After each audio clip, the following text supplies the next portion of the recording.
इसके बाद अपन क्या है कि नाइट्रोजन के आयंस की बात करते हैं।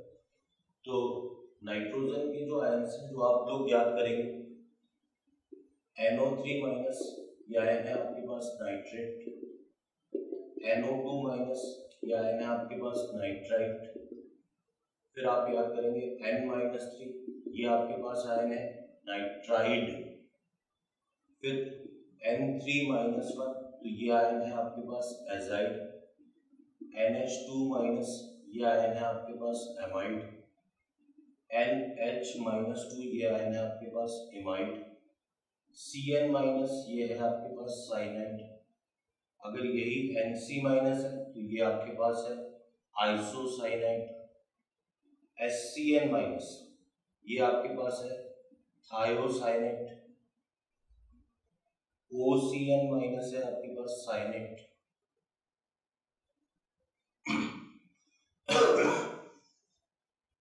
तो आप लोग ये आयंस याद करेंगे। अब ध्यान दें, इसके बाद कुछ कार्बन के इंपॉर्टेंट आयंस हैं जो कि इस चैप्टर में जरूरत पड़ेगी। C2O4-2 बेटा ये बड़ा इंपॉर्टेंट आयन है जो कि इस चैप्टर में बार बार आपको जरूरत पड़ेगी। ये है आपके पास ऑक्सलेट आयन, अगर इसमें एक H+ का एडिशन कर दें तो H2C2O4-1 तो इसको बाई ऑक्सलेट बोलेंगे अपन। बाई ऑक्सलेट की जगह हाइड्रोजन ऑक्सलेट भी बोल सकते हैं अपन। CO3-2 ये भी जरूरत पड़ेगी अपने को। ये आयन है आपके पास कार्बोनेट आयन है, Hc3O-1 तो इसको अपन बोलेंगे बाई कार्बोनेट आयन। अब अपन बात करें CH3COO-, ये भी आप याद करेंगे एसीटेट आयन, HCOO-, ये है आपके पास फॉर्मेट आयन है, C6H5COO-, ये है बेंजोएट आयन। इसके अतिरिक्त आप एक क्लोरीन की सिंपल सी सीरीज याद करेंगे, इसके आपको इनऑर्गेनिक में भी रिक्वायरमेंट होती है। ClO-, ये है आपके पास हाइपोक्लोराइड आयन, ClO2-, ये आपके पास है क्लोराइड आयन, ClO3-, ये आपके पास है क्लोरेट आयन, ClO4-, ये आपके पास है परक्लोरेट आयन। इसके अतिरिक्त आप कुछ ऑक्सीजन के आयन याद करेंगे। ऑक्सीजन-2 सिंपली क्या है आपके पास ऑक्साइड, O2-2 आपके पास है पर ऑक्साइड, एंड O2-1 ये आपके पास है सुपर ऑक्साइड, O3-1 ये आपके पास है ओजोनाइड, सिंपल सा OH- आपके पास है हाइड्रोक्साइड। तो ये आयंस भी आप याद करेंगे। इसके बाद देखते हैं कुछ एक्स्ट्रा आयंस देखते हैं जो कि आपको जरूरत पड़ेगी अदर आयंस के अंदर। PO4-3 इसको आप बोलेंगे फॉस्फेट आयन, अगर इसमें एक हाइड्रोजन का एडिशन कर देते हैं तो HPO4-2 तो आप इसको हाइड्रोजन फॉस्फेट बोलेंगे। अगर दो हाइड्रोजन का एडिशन कर देते हैं तो H2PO4-1 इसको आप बोलेंगे डाई हाइड्रोजन फॉस्फेट। BO3-3 ये आपके पास बोरेट आयन है, P-3 फॉस्फाइड आयन। तो आप देखें इस तरीके से क्या है आप इन आयंस को याद करेंगे। आप ध्यान से सुनना मेरी बात, सारे आयंस की इस चैप्टर में जरूरत नहीं है आपको, लेकिन ओवरऑल केमिस्ट्री के अंदर आपको ये आयंस याद ही करने पड़ेंगे। तो इनको आप मेमोराइज करें, 2-3-5 बार लिखेंगे तो आपको नो डाउट ये याद हो जाएंगे। जो इस चैप्टर में कॉमनली बार बार यूज में आएंगे तो सल्फर के सल्फेट है, सल्फाइड है, फिर अपने यूज में आएंगे कार्बन का ऑक्सलेट, कार्बोनेट, बाइकार्बोनेट, तो ये आपको पता होना चाहिए। अभी अपन देखते हैं, हालांकि बहुत आसान सा काम है, लेकिन अपन देखते हैं कि इसको ऑक्सीडेशन नंबर में कैसे यूज में लिया। आप देखें ऑक्सीडेशन नंबर, जैसे मैंने पहले भी क्वेश्चन लिखा, क्वेश्चन ये है calculate the oxidation number of each element.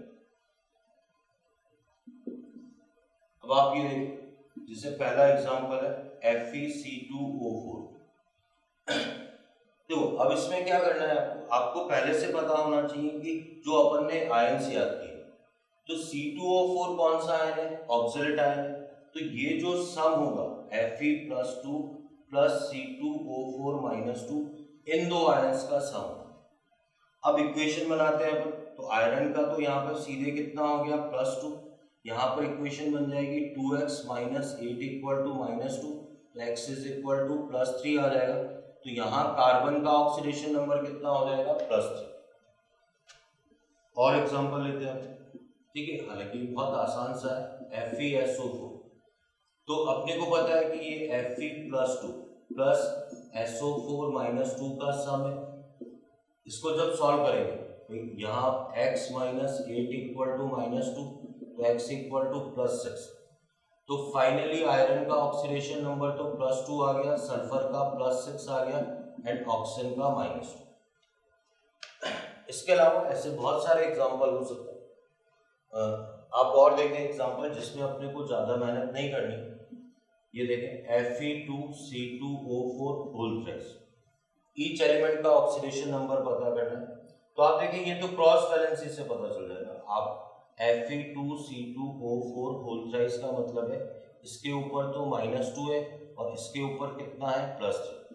तो ये सम है Fe+2 and Fe+3 and C2O4-2 पर। तो यहाँ आयरन का ऑक्सीडेशन नंबर तो कितना आ जाएगा +3, कार्बन का फिर 2x - 8 = -2, x = +3, कार्बन का ऑक्सीडेशन नंबर कितना आ जाएगा +3। और एग्जांपल लेते हैं, मान लो ये लिखा हुआ है Cu3P। तो क्रॉस वैलेंसी से अपने को पता चलेगा कि ये कॉपर +1 एंड P-3 का सम। इसका मतलब है कि यहाँ कॉपर का ऑक्सीडेशन नंबर +1 है और फास्फोरस का कितना है ऑक्सीडेशन नंबर -3। और एग्जांपल लेते हैं Cu3P। तो यहाँ कॉपर का क्रॉस वैलेंसी से कॉपर का तो कितना हो गया +2 और फास्फोरस का कितना हो गया -3। और एग्जांपल देखें आप As2S3। तो आर्सेनिक यहाँ पर इसका +3 हो जाएगा और सल्फर का कितना हो जाएगा -2। इवन ऐसा भी कंपाउंड होता है As2S5। तो यहाँ आर्सेनिक का कितना हो जाएगा +5 और सल्फर का कितना हो जाएगा -2। और एग्जांपल देखिए, जैसे सिंपल, कई बार स्टूडेंट कहते हैं कि सर ये कैसे, दोनों का कोई फिक्स रूल तो है नहीं। आप कैसे भी देखें, ये सल्फाइड है और लेड है, तो Pb का तो कितना हो गया यहाँ पर +2 और सल्फर का कितना हो गया -2 हो गया। अगर ऐसा लिखा हुआ है PbSO4, तो ये इन दो का सम है Pb+2 एंड SO4-2। तो यहाँ पर Pb का ऑक्सीडेशन नंबर कितना हो जाएगा +2, सल्फर का कैलकुलेट करेंगे तो x - 8 = -2, x कितना हो जाएगा +। बहुत कोई कॉम्प्लिकेटेड बात नहीं। इनमें क्या है कि एनीहाउ आप क्या करेंगे, आयंस को मेमोराइज करें। आयंस को मेमोराइज करने का आपको कई तरीके से पूरी केमिस्ट्री में फायदा मिलेगा। कोई नाम है ferrous oxide, ferric oxide, ferrous chloride, ferric chloride, sodium hypochloride. तो ये आयंस याद करने से क्या है कि फिजिकल या इनऑर्गेनिक के ऐसे क्वेश्चन जिसमें कि आपको फॉर्मूला नहीं दे रहा, आप उसको भी इजीली सॉल्व कर सकते हैं। तो एनीहाउ इन आयंस को याद करें आप, और इस तरीके से क्या है इजीली अपन इस टाइप के ऑक्सीडेशन नंबर कैलकुलेट कर सकते हैं। इसके बाद में जो आपको ऑक्सीडेशन, देखो बिल्कुल बेसिक से चल रहे हैं ऑक्सीडेशन। अपने को रिडॉक्स जो चैप्टर पढ़ना है उसमें कोऑर्डिनेशन कंपाउंड, इवन अगर आप 11th क्लास में भी हैं तो क्या है कि आपको पता होना चाहिए कि कुछ कंपाउंड क्या होते हैं जिनको कोऑर्डिनेट कंपाउंड्स बोलते हैं। तो पहले मैं क्लियर कर देता हूँ कि स्पेसिफिकली 11th क्लास के लिए कि कोऑर्डिनेट कंपाउंड्स क्या होते हैं। कोऑर्डिनेट कंपाउंड्स, तो इसमें क्या होता है, हमेशा इस तरीके से Fe और CO5 इस तरीके का कंपाउंड, K4FeCN6 इस तरीके का कंपाउंड गिवन होगा, या फिर इस तरीके से लिखा हुआ होगा AgCN5-। या और कंपाउंड की बात करें तो chromium H2O whole thrice, NH3 whole thrice, fluorine. अब क्या है कि मैं अभी अपना एम क्या है, कोऑर्डिनेशन केमिस्ट्री या कोऑर्डिनेशन कंपाउंड्स के बारे में नहीं पढ़ना। अपने को जो इस चैप्टर में जरूरत पड़ने वाली है वो जरूरत पड़ने वाली है सेंट्रल मेटल एटम। ये स्क्वायर ब्रैकेट के बाद जो पहला मेटल एटम लिखा होगा इसके ऑक्सीडेशन नंबर। तो आप ध्यान दें, जो इनका ऑक्सीडेशन नंबर निकालो उसके लिए क्या होगा, जो अभी मैंने आयंस लिखे थे या इनको आगे चल के अपन लिगेंड्स बोलते हैं, तो ये जो लिगेंड्स है इनका ओवरऑल ऑक्सीडेशन, इन पे ओवरऑल चार्ज कितना आ रहा है वो अपने को मेमोराइज करना पड़ेगा। और कुछ भी नहीं, जो अभी मैंने आयंस लिखे थे वही आपको मेमोराइज होने चाहिए, और वो भी इतने ज्यादा की जरूरत नहीं। आप अभी मैं एक और टेबल बना रहा हूँ, अगर आप उसको याद कर लेंगे तो इनमें जो सेंट्रल मेटल एटम है उसका कोऑर्डिनेशन नंबर आप इजीली कैलकुलेट कर सकते हैं। अब ध्यान दें, तो अपन सबसे पहले एक टेबल फॉर्म करते हैं जो कि आपको याद करना है। इनको अपन नाम देते हैं लिगेंड्स, फिर यहां पर बोलते हैं ओवरऑल चार्ज। इन लिगेंड्स पे ओवरऑल चार्ज कितना है, तो आप देखो PO4 -3 है, N-3 है, P-3 है, तो इन पे क्या है ओवरऑल चार्ज कितना आएगा -3। CO3 -2 है, S-2 है, O-2 है, C2O4 -2 है, S2O3 -2 है, S4O6 -2 है, तो इन सब पे ओवरऑल चार्ज कितना आएगा -2।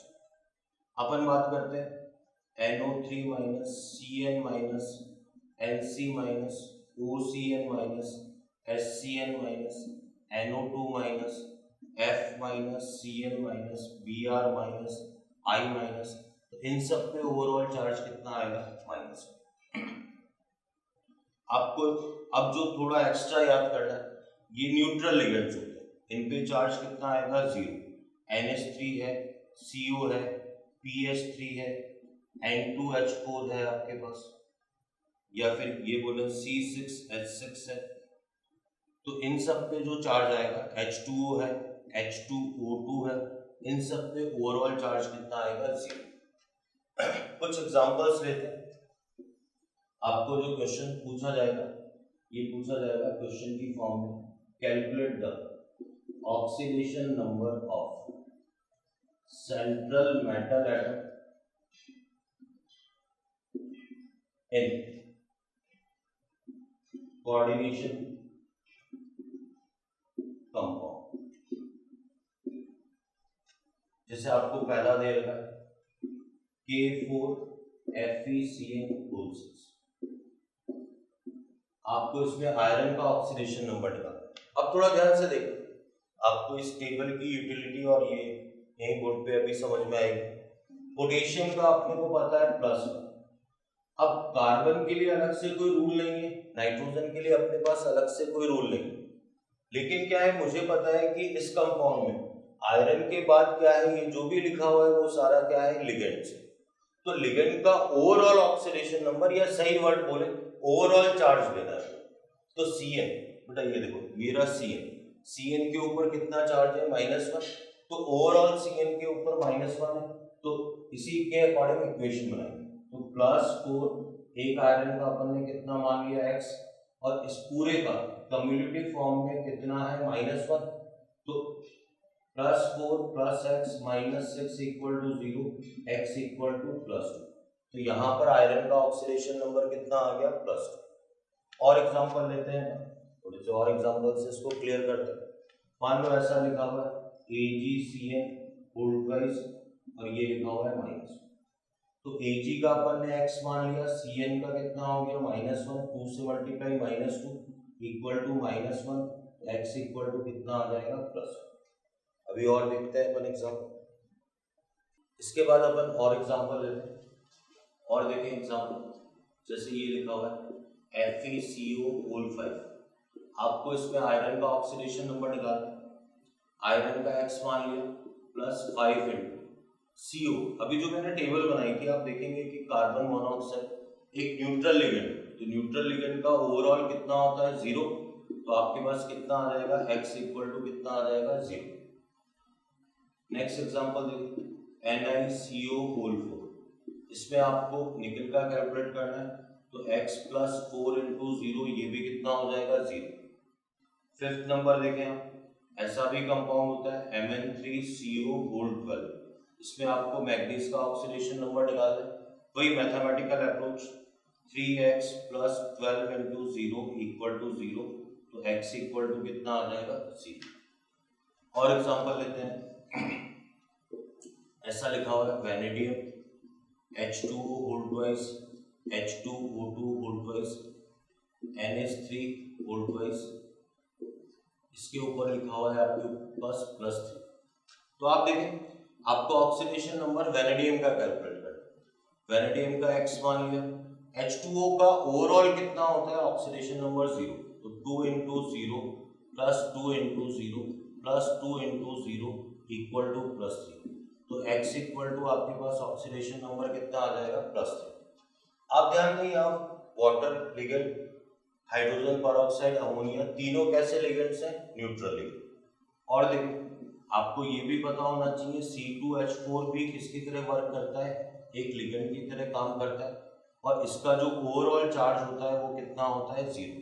तो अगर अपन एग्जांपल की बात करें, platinum C2H4 whole thrice chlorine,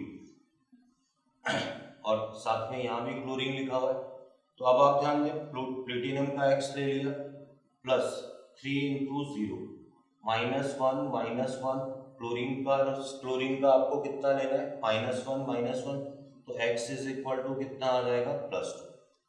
और एग्जांपल लेते हैं,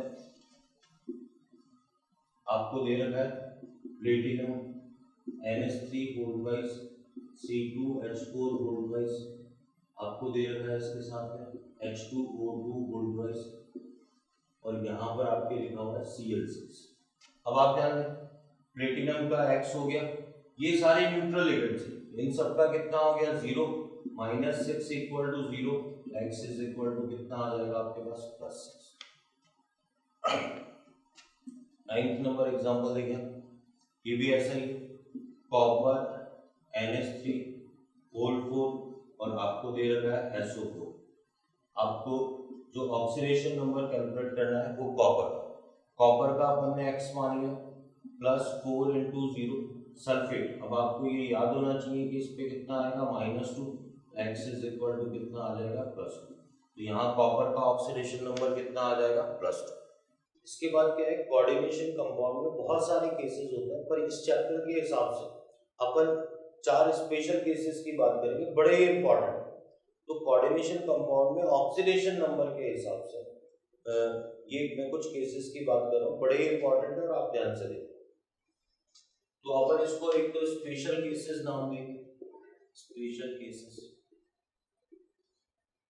इसमें जो पहला पॉइंट आपको याद रखना है वो आपके पास है कि जो एनो लिगेंड है, एनो एक लिगेंड है, ये न्यूट्रल लिगेंड होता है, मतलब एनो के ऊपर ओवरऑल चार्ज कितना होता है 0, लेकिन आयरन के साथ में इसकी मैग्नेटिक प्रॉपर्टीज के कारण ये इसमें से एक इलेक्ट्रॉन को गेन कर लेता है, तो इसके ऊपर आप कितना बोलेंगे, एनो के ऊपर कितना बोलेंगे +1।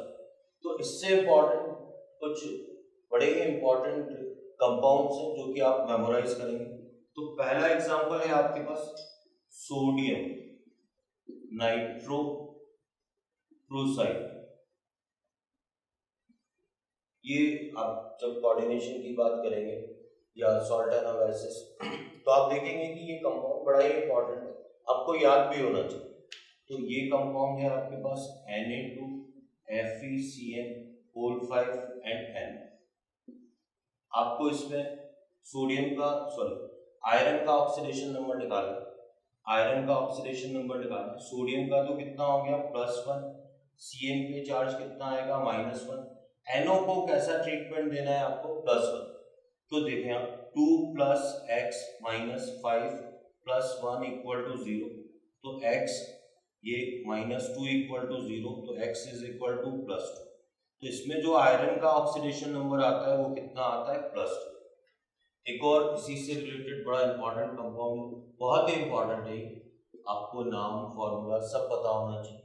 तो ये है आपके पास ब्राउन रिंग कॉम्प्लेक्स।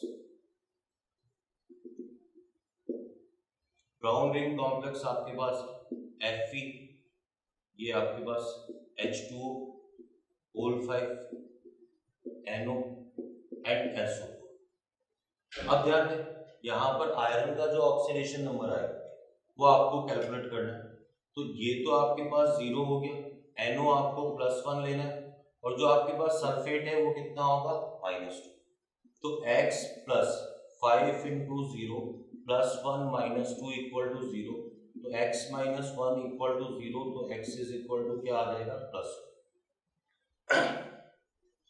अब मैं वो केस लेने जा रहा हूँ जो कि इससे भी ज्यादा स्पेशल, जिसमें क्या है कि अपन ने को कोऑर्डिनेशन केमिस्ट्री या डी ब्लॉक पढ़ने के बाद ऐसा लगता है कि नहीं ऑक्सीडेशन नंबर ये होना चाहिए, पर वास्तव में वो ऑक्सीडेशन नंबर नहीं है।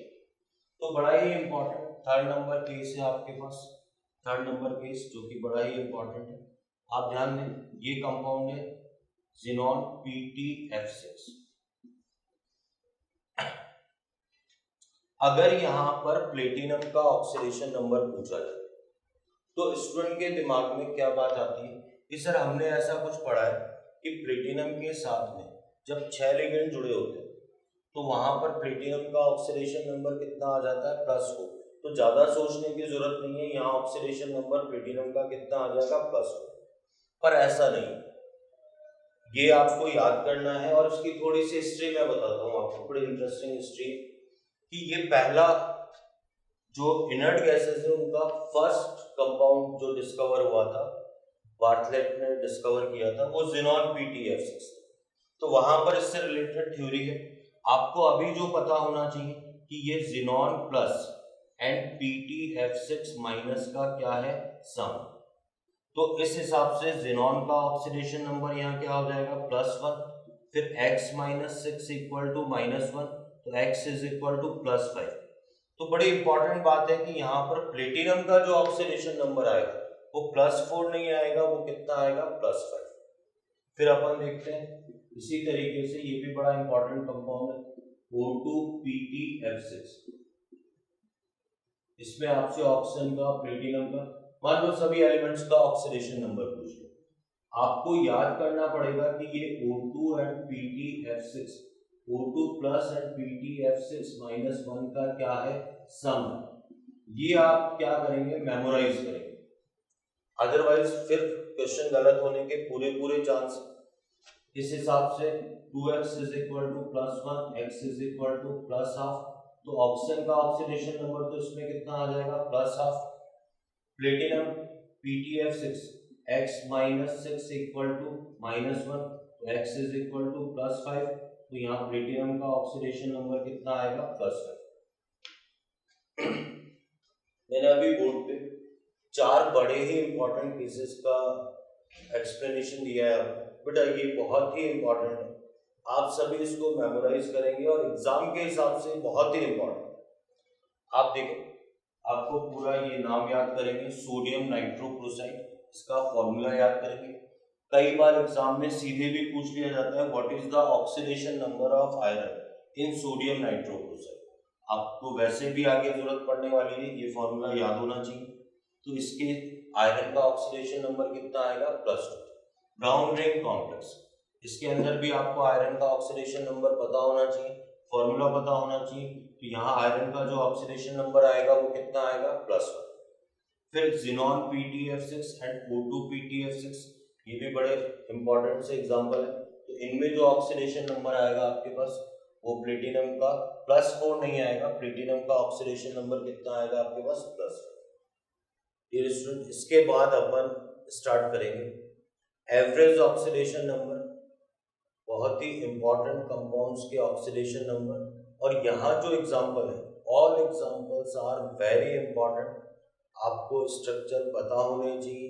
स्ट्रक्चर के बाद ऑक्सीडेशन नंबर कैसे कैलकुलेट करना है ये अपन सीखेंगे। पर यहाँ मैं आपको क्लियर कर दूं, सारे के सारे एग्जांपल बहुत ही इंपॉर्टेंट है। आइदर इसको हेडिंग, 2 तरीके से अपन हेडिंग दे रहे हैं इसको, एक तो है आपके पास स्पेशल केसेस, या आप ऐसा बोल सकते हैं एवरेज ऑक्सीडेशन, जिसको मैं शॉर्ट में लिखूंगा AOMs। इसके लिए सबसे पहले सिंपल सी बेसिक थ्योरी की बात कर लेते हैं। इसमें क्या है, स्ट्रक्चर के बाद इलेक्ट्रॉन नेगेटिविटी की हेल्प से, बहुत आसान सा है, इलेक्ट्रॉन नेगेटिविटी की हेल्प से अपन ऑक्सीडेशन नंबर कैलकुलेट करना है। सबसे पहले आप देखो, अगर A and A single bond है तो साथ में क्या है, एलिमेंट्स के ऊपर कोई डिफरेंस नहीं है, इसका मतलब इलेक्ट्रॉन नेगेटिविटी का डिफरेंस नहीं है, तो चार्ज ट्रांसफर नहीं होगा, दोनों पे जो चार्ज आएगा वो कितना आएगा, 0 0। एग्जांपल लें जैसे हाइड्रोजन H2 मॉलिक्यूल है तो इसमें दोनों पे कितना आएगा, 0 0। A डबल बॉन्ड A है, फिर इलेक्ट्रॉन नेगेटिविटी का डिफरेंस नहीं है तो चार्ज कितना आ जाएगा, 0 0। एग्जांपल लें O2, अगर आपके पास ट्रिपल बॉन्ड है, इवन ट्रिपल बॉन्ड है तो भी अगर इलेक्ट्रॉन नेगेटिविटी का डिफरेंस नहीं है, मींस सेम एलिमेंट है, तो चार्ज कितना आएगा, 0 0। तो N ट्रिपल बॉन्ड है। दूसरा एग्जांपल लेते हैं, अगर इलेक्ट्रॉन नेगेटिविटी A से ज्यादा है B की, मान लो बॉन्ड, कोई बॉन्ड ऐसा बनता है A से B सिंगल बॉन्ड, तो एक इलेक्ट्रॉन B की तरफ ट्रांसफर हो गया तो यहाँ चार्ज -1 और यहाँ कितना आ जाएगा, +1। मान लो ऐसा है A डबल बॉन्ड B है तो इस पे चार्ज, फिर इधर इलेक्ट्रॉन ट्रांसफर हो गया -2 एंड +2। मान लो A ट्रिपल बॉन्ड B है तो इधर कितना चार्ज आ जाएगा, +3 और इधर कितना आ जाएगा, -3। एग्जाम्पल से बात करते हैं, आपको बेटर समझ में आएगा।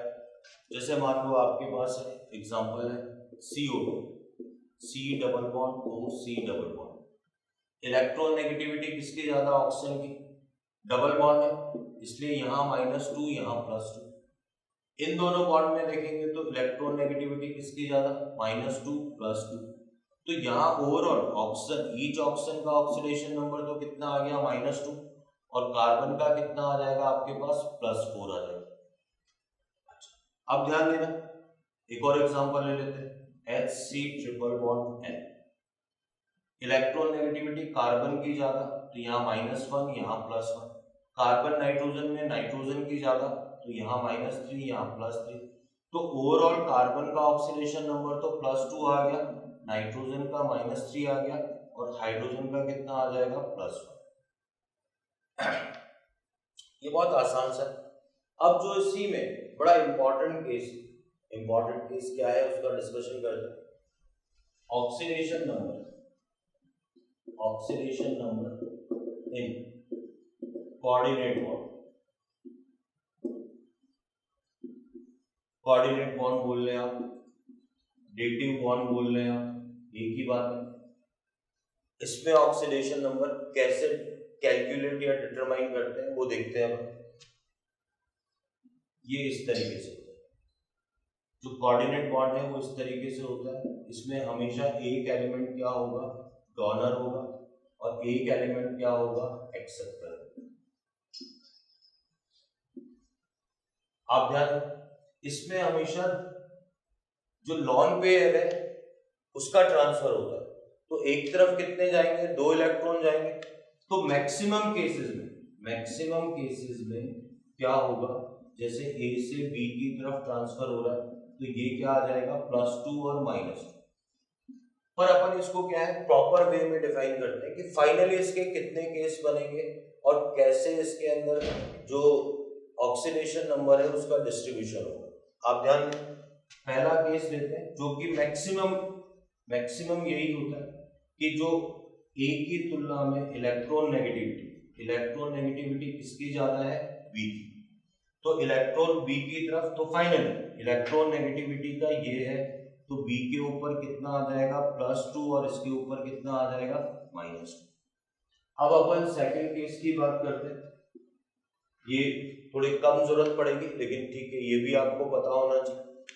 अगर एलिमेंट सेम है, बेटा ये आप ध्यान दे, एलिमेंट सेम है तो इससे पहले जो थ्योरी चल रही है आप यहाँ पर भी देखें, अगर एलिमेंट सेम है तो जो चार्ज की वैल्यू आ रही थी वो कितना, कोई चार्ज ट्रांसफर नहीं था, 0 0 आ रहा था। लेकिन अगर सेम एलिमेंट है तो यहाँ पर क्या होगा, इसमें इस तरफ 2 इलेक्ट्रॉन की शिफ्टिंग हो जाएगी, ये -2 और ये कितना आ जाएगा +2। तो इससे रिलेटेड एग्जांपल देखते हैं, जैसे आपके पास Na2S2O3, ये सोडियम थायोसल्फेट।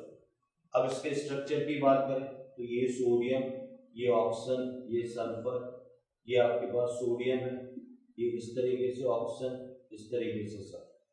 अब थोड़ा ध्यान देना, बाकी बॉन्ड्स की अपन बात कर लेंगे, लेकिन यहाँ पर अगर sulphur sulphur bond same element है तो आप 0 0 नहीं बोलेंगे, आप क्या बोलेंगे, यहाँ पर कितना चार्ज आ गया, -2 चार्ज आ गया, और इस वाले पे कितना चार्ज आ जाएगा, +2। तो ये खास बात, इसको अभी और एग्जांपल में अपन काम में लेंगे तो उसको देखते हैं। तो कुल मिला के बात ये है कि अगर सेम एलिमेंट हुआ तो भी यहाँ चार्ज ट्रांसफर होगा, जो एक्सेप्टर है उस पे -2 और जो डोनर है उस पे कितना आ जाएगा, +2। इसके बाद अपन बात करेंगे थर्ड केस, जो कि बहुत ही इंपॉर्टेंट है और एक्सेप्शनल या स्पेशल केस की कैटेगरी में डाल सकते हैं, तो अपन थर्ड केस पे आते हैं। हाँ, अब अपन थर्ड एंड सबसे इंपॉर्टेंट केस की बात करेंगे। थर्ड केस है आपके पास जबकि electron negativity of A is greater than B, मतलब जो डोनर है, ऐसे ऐसे केस कम होते हैं, डोनर की इलेक्ट्रॉन नेगेटिविटी एक्सेप्टर से ज्यादा है, तब आपको क्या करना है वो ध्यान से देखो। भाई इलेक्ट्रॉन का ट्रांसफर इधर हो रहा है, लेकिन इलेक्ट्रॉन नेगेटिविटी इवन ए की ज्यादा है किससे, बी से। तो मैं पेन का कलर भी चेंज करता हूँ, आप ध्यान दें इस बात पे कि अब क्या होगा, दोनों पे जो चार्ज लेंगे वो कितना लेंगे, 0 0। मैं आपको रीजन भी एक्सप्लेन करता हूँ, क्योंकि यहाँ पर दो फैक्टर काम कर रहे हैं। जो कोऑर्डिनेट बॉन्ड है वो इलेक्ट्रॉन को इधर ट्रांसफर कर रहा है, और इलेक्ट्रॉन नेगेटिविटी का फैक्टर इसको क्या कर रहा है, काउंटर बैलेंस कर रहा है। तो फाइनली क्या है, ओवरऑल चार्ज का जो डिस्ट्रीब्यूशन है वो 0 रहता है। तो इस केस में ए पे भी आप क्या बोलेंगे, चार्ज 0, और बी पे भी कितना बोलेंगे, 0। तो इससे रिलेटेड दो बड़े ही इंपॉर्टेंट एग्जांपल, एक तो आपके पास हाइड्रोजन आइसोसाइनाइड है, आप ध्यान दें इस तरीके का बॉन्ड बनेगा इसके अंदर, ये आप ध्यान देना, मैं आपको प्रॉपर वे में एक्सप्लेन करता हूं। अगर ये बॉन्ड नहीं तो अपन ने सबसे पहले ये कहा कि इलेक्ट्रॉन नेगेटिविटी के हिसाब से हाइड्रोजन पे +1 आया, नाइट्रोजन पे -1, कार्बन और नाइट्रोजन पे इस पे -2 आया, इस पे +2, क्योंकि इलेक्ट्रॉन नेगेटिविटी किसकी ज्यादा है, नाइट्रोजन की। अब अपन बात करते हैं कोऑर्डिनेट बॉन्ड। इससे पहले क्या हो रहा था कि कोऑर्डिनेट बॉन्ड में जो यहां से यहां ट्रांसफर हो रहा था, तो यहां +2 आ रहा था, सॉरी यहां -2 आ रहा था, और यहां क्या आ रहा था, +2। लेकिन अब जिस केस की अपन ने बात करी, अगर डोनर की इलेक्ट्रॉन नेगेटिविटी ज्यादा है तो यहां पर भी चार्ज कितना होगा, 0 और 0। फाइनली अपन ये कहेंगे कि इसमें हाइड्रोजन का ऑक्सीडेशन नंबर +1, नाइट्रोजन का -3 एंड कार्बन का कितना है आपके पास, +2। एक और इंपॉर्टेंट एग्जांपल लेते हैं बी, ये है कार्बन मोनोऑक्साइड, CO। अगर अपन स्ट्रक्चर की बात करें तो ये स्ट्रक्चर है इसका, फिर अपन इसको भी इसी तरीके से आगे बढ़ते हैं। Carbon and oxygen, electron negativity किसकी ज्यादा है, ऑक्सीजन की, तो ये -2 आ गया, ये +2। अब कोऑर्डिनेट बॉन्ड की बात करें तो जो डोनर है उसी की इलेक्ट्रॉन नेगेटिविटी ज्यादा है, तो इसके कारण 0 0। तो फाइनली इसमें कार्बन का ऑक्सीडेशन नंबर +2 आएगा एंड ऑक्सीजन का -2 आएगा। तो ये आपके पास बड़ा ही इंपॉर्टेंट केस था। ये दो केस में एक बार सम अप करता हूं। देखो इलेक्ट्रॉन नेगेटिविटी, अभी तक ये हो रहा था कि जहां पर एरो आ रहा था, कोऑर्डिनेट बॉन्ड आ रहा था, यहां पर चार्ज की वैल्यू -2 और यहां +2 आ रही थी। पर ये बड़ा इंपॉर्टेंट केस है कि आप देखें, अगर इलेक्ट्रॉन नेगेटिविटी डोनर की ज्यादा तो ओवरऑल चार्ज का डिस्ट्रीब्यूशन कितना होगा, 0 0। एक हाइड्रोजन आइसोसाइनेट, एक कार्बन मोनोऑक्साइड, तो इसमें आप ध्यान रखेंगे कि ऑक्सीडेशन नंबर कैसे फाइंड होगा। अब अपन क्या है कि ओवरऑल एवरेज ऑक्सीडेशन नंबर के वो स्पेशल केसेस की जो अपन ने शुरू में हेडिंग में मैंने बात करी थी, पहले उसका बेसिक मैंने आपको समझाया कि कोऑर्डिनेट बॉन्ड में single bond, double bond, triple bond में चार्ज का डिस्ट्रीब्यूशन कैसे होता है। अब अपन बात कर रहे हैं क्या स्पेशल केसेस है, किस तरीके से क्वेश्चन पूछे जाते हैं और बड़े इंपॉर्टेंट केसेस। तो आप सबसे पहले देखिए पहला केस, इसका नेम है कार्बन सब ऑक्साइड। इसका फॉर्मूला है C3O2। अगर मैथमेटिकली कार्बन का ऑक्सीडेशन नंबर कैलकुलेट करेंगे तो ये आएगा 3x - 4 = 0, x = +4/2। कोई गलती नहीं है इसके अंदर। इसमें क्या है कि कार्बन का ऑक्सीडेशन नंबर, पर ये oxidation number average oxidation number, average का क्या मीनिंग है भी समझते हैं। इसका जो ओवरऑल स्ट्रक्चर होता है वो ये स्ट्रक्चर।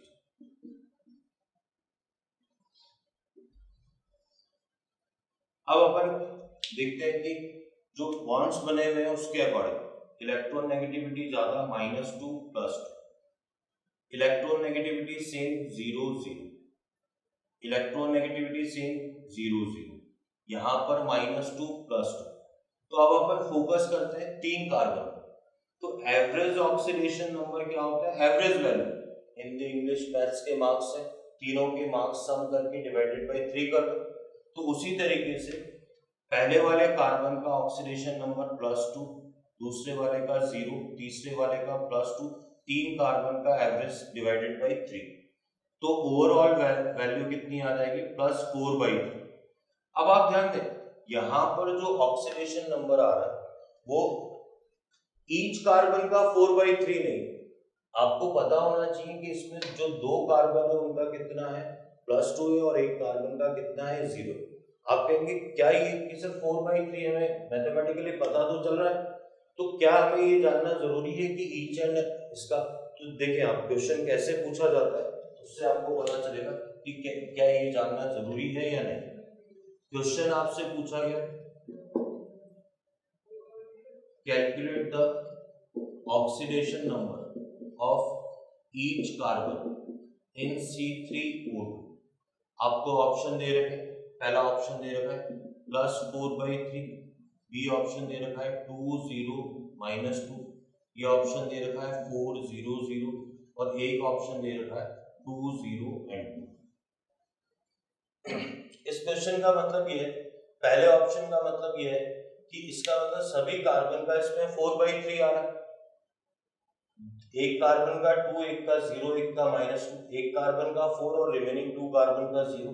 तो अपने को इसके लिए फिर ये पता होना चाहिए कि भाई ये इसका स्ट्रक्चर करेक्ट है, और अब अपने को पता होना चाहिए कि इसमें जो कार्बन का ऑक्सीडेशन नंबर आ रहा है, एक कार्बन का +2 आ रहा है, एक कार्बन का 0 आ रहा है, एक का +2 आ रहा है। तो ये बड़ा ही इंपॉर्टेंट है। तो अपन ऑप्शन कौन सा करेक्ट करेंगे, डी ऑप्शन, या 4th नंबर ऑप्शन करेक्ट करेंगे 202। और आप देखें इससे रिलेटेड कुछ बहुत ही इंपॉर्टेंट एग्जांपल्स जो कि पेपर में आए हुए हैं। ये है नीट में आया हुआ है, जेईई मेन में आया हुआ है, इवन आईआईटी में भी आया हुआ है ये क्वेश्चन। आप देखें बड़ा फेमस कंपाउंड ब्लीचिंग पाउडर, अपन ने लिखा ब्लीचिंग पाउडर, ये है आपके पास CaOCl2।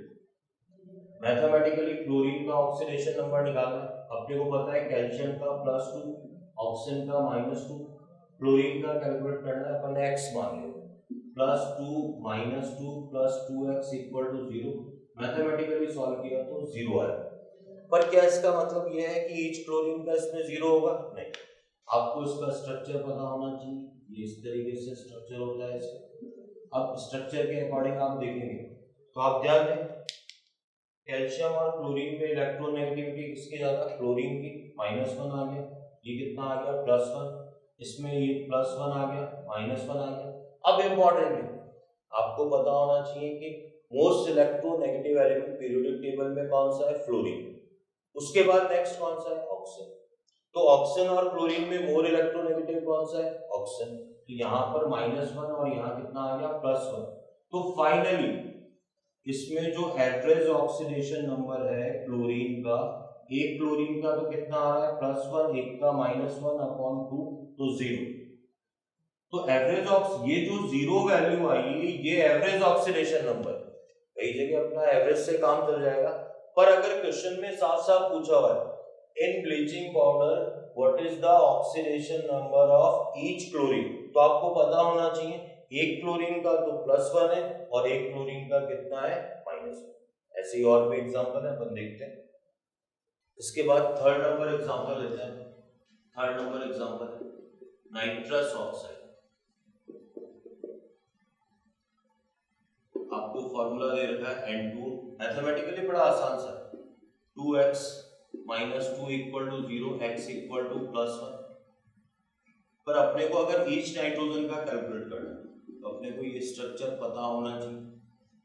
अब एवरेज ऑक्सीडेशन नंबर, और वो भी नाइट्रोजन के एवरेज ऑक्सीडेशन नंबर की बात कर रहा हूं, तो आप ध्यान देना यहाँ पर नाइट्रोजन इसमें एग्जैक्टली इलेक्ट्रॉन नेगेटिविटी का कोई डिफरेंस ही नहीं है, तो 0 0 आ गया। नाइट्रोजन और ऑक्सीजन में कोऑर्डिनेट बॉन्ड है और इलेक्ट्रॉन नेगेटिविटी भी ऑक्सीजन की ज्यादा है, तो इधर कितनी शिफ्टिंग हो गई -2 और इधर कितना आ गया +2। तो आप ध्यान दें यहाँ पर कि ईच नाइट्रोजन का +1 नहीं, एक नाइट्रोजन का 0 है, एक का +2 है, डिवाइडेड बाई 2 तो +1 तो इसका क्या आ रहा है एवरेज ऑक्सीडेशन नंबर। पर अगर आपसे क्वेश्चन में पूछा गया ईच नाइट्रोजन का तो आपको जवाब कितना देना पड़ेगा +2 एंड 0। और एग्जांपल लेते हैं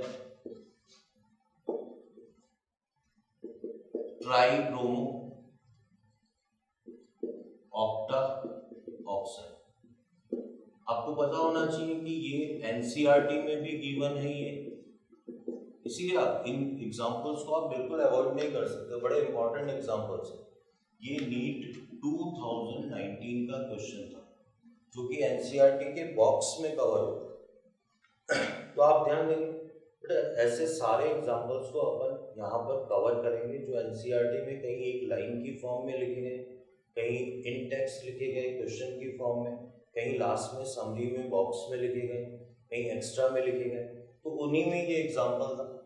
अगर अपन बात करें तो Br3OA मैथमेटिकली बड़ा आसान सा, 3x - 16 = 0, x = 16/3।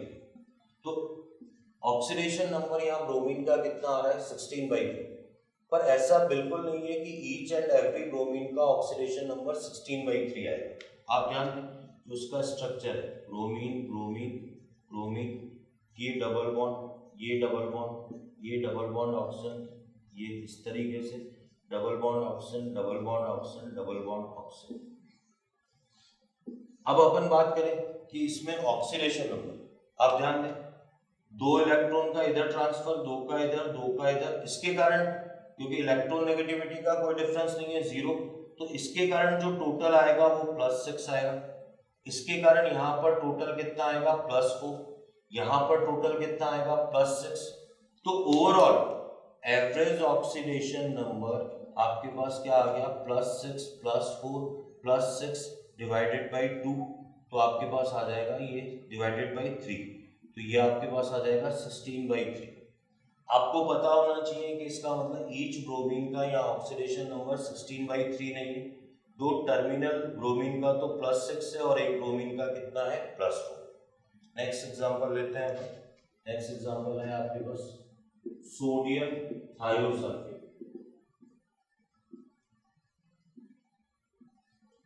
ये आपके पास होता है Na2H2O3, इसको हाइपो भी बोलते हैं, 0.5 H2O लगाते हैं तो भी कोई फर्क नहीं पड़ना, ऑक्सीडेशन नंबर पे कोई फर्क नहीं पड़ना।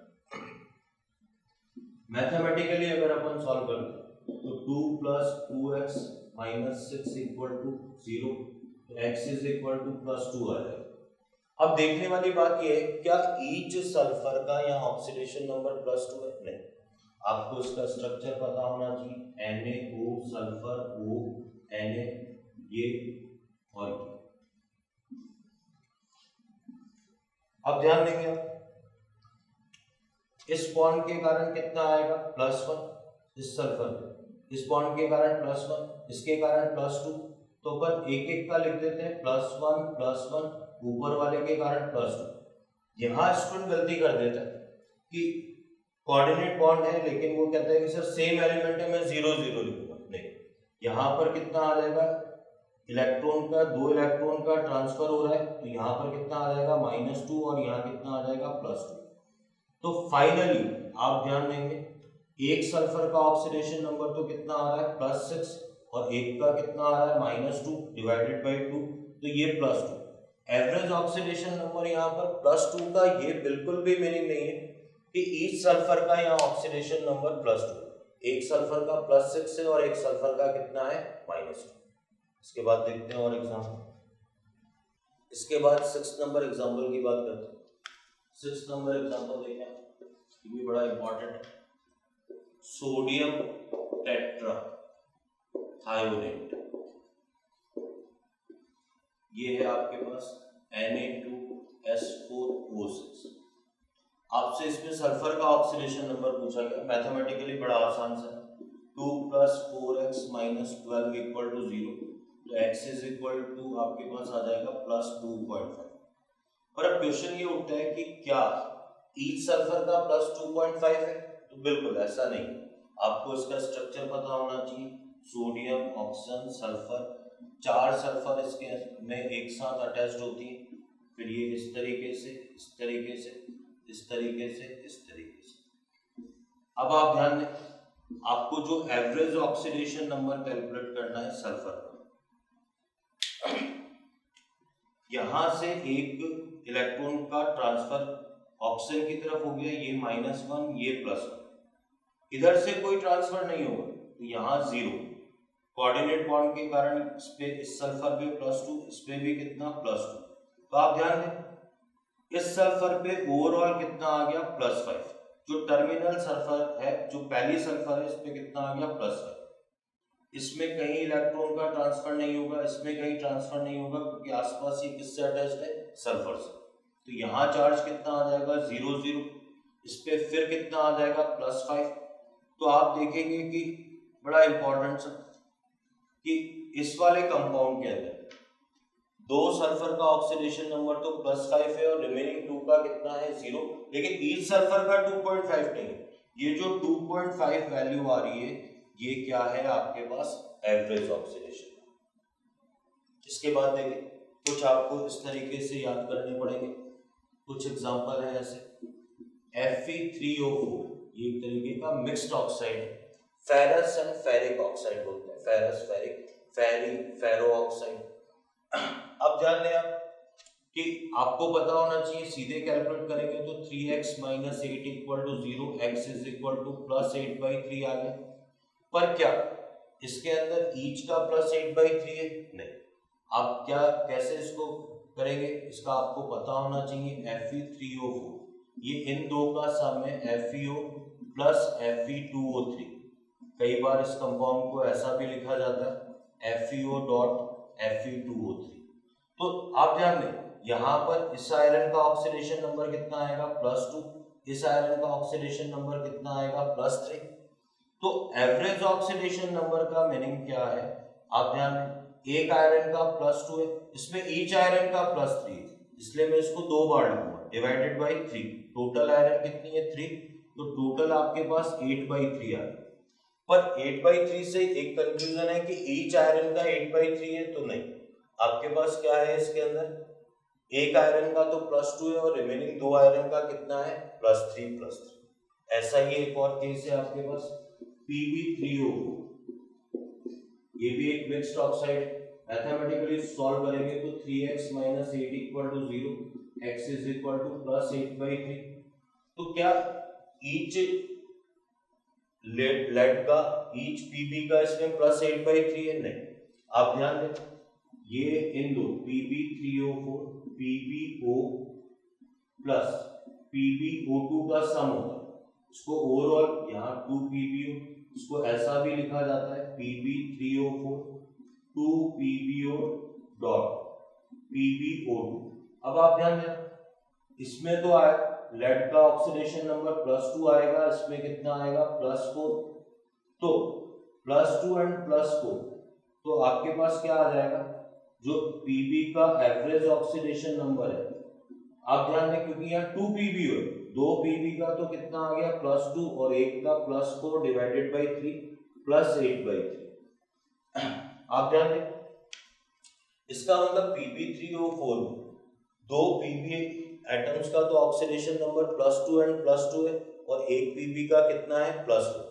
आपको करना क्या है, आपको इनमें स्ट्रक्चर पता होना चाहिए या ये आपको पता होना चाहिए कि इस तरीके से Fe3O4 फेरस एंड फेरिक, बड़ा आसान सा है जो इनऑर्गेनिक में आप पढ़ते हैं कि ये फेरस एंड फेरिक का मतलब अपने को ऐसा नहीं है इतनी कैलकुलेशन की जरूरत है, ये तो बिल्कुल बेसिक की बात है कि भाई ठीक है आपको ओवरऑल ढंग से पूरी बात पता होनी चाहिए।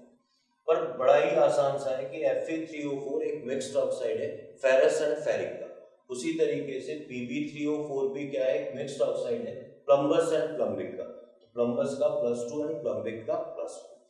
और एग्जांपल की बात करते हैं, इसके बाद नेक्स्ट एग्जांपल लेते हैं। ये है आपके पास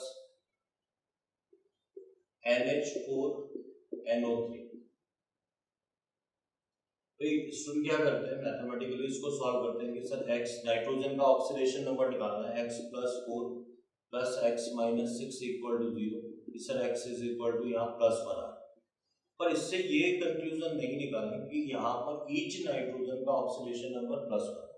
आपको पता होना चाहिए कि ये NH4 plus ammonium and nitrate इन दो आयंस का सम, तो x+4 = +1, x = -3, x - 6 = -1, x = +5।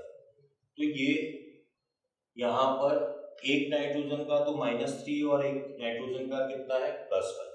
ऐसे एक और एग्जांपल है NH4NO2। फिर मैथमेटिकली सॉल्व करेंगे तो x+4 + x - 4 = 0, x = 0। पर इसका बिल्कुल भी मीनिंग ये नहीं है कि ईच नाइट्रोजन का यहाँ ऑक्सीडेशन नंबर कितना है 0। आपको पता होना चाहिए ये इन दो आयंस का सम होता है NH4+ एंड NO2-। तो NH4+ से x+4 = 0, x = -3, x - 4 = -1, x = +3। तो यहाँ पर एक नाइट्रोजन का ऑक्सीडेशन नंबर तो -3 और एक नाइट्रोजन का कितना है +3। इसी तरीके से एक और एग्जांपल है, ये आपके पास Ki3 है या केवल I3- दे दिया जाए तो अपने को ये पता होना चाहिए कि ये Ki + I2+। अगर आप मैथमेटिकली सॉल्व करेंगे तो 1 + 3x = 0, x = -1/3। तो इसमें आयोडीन का ऑक्सीडेशन नंबर -1/3 आता है। पर क्वेश्चन ये उठता है कि क्या वास्तव में ईच आयोडीन का ऑक्सीडेशन नंबर -1/3? तो नहीं।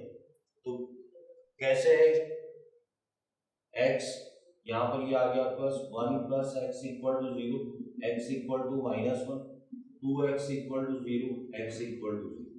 तो एक आयोडीन का ऑक्सीडेशन नंबर तो कितना है -1 और ईच आयोडीन का, यहाँ दो आयोडीन का कितना है 0।